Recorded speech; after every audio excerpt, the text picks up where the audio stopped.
Tani, çfarë është kjo Ekurudh se pas ka ekzistuar që në kohën e perandorisë? Po, ka qenë një projekt i gjatë i cili fillimisht filloi që në atë kohë dhe është projektuar për të përshkruar tej territorit e lindjes mesme edhe në Ballkan deri sipër.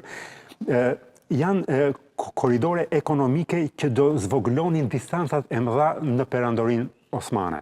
Por, përsa kohë perandoria në gjysmën e dytë të shekullit 19 tepërtej filloi të shpërbëhej dhe të binte, këto projekte mbetën, u bën pjesërisht, por nuk arritën të materializohen së përfundon.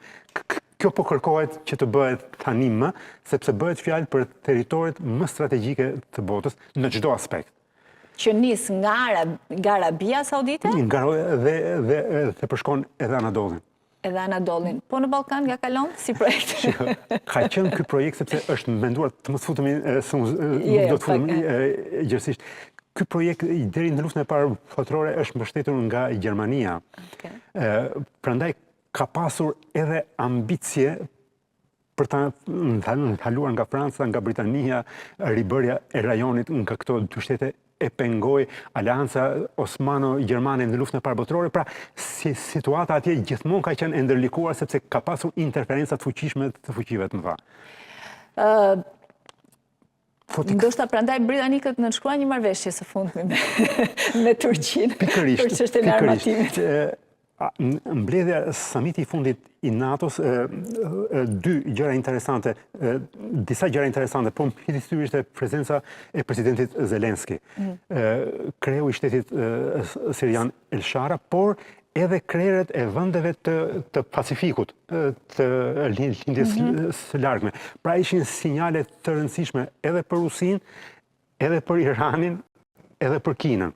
Dhe prandaj thash ishte një rast i mirë ky i Ankaras për të treguar që edhe ata e demonstruan më së miri që aksi i fuqisë po zhvendoset dhe po vjen edhe më në lindje. Dhe Turqia këtu merr rol kryesor, por problemi mbetet për mendimin tim Europa, sepse Europa përgjithsisht është vend i përcaktuar nga historia.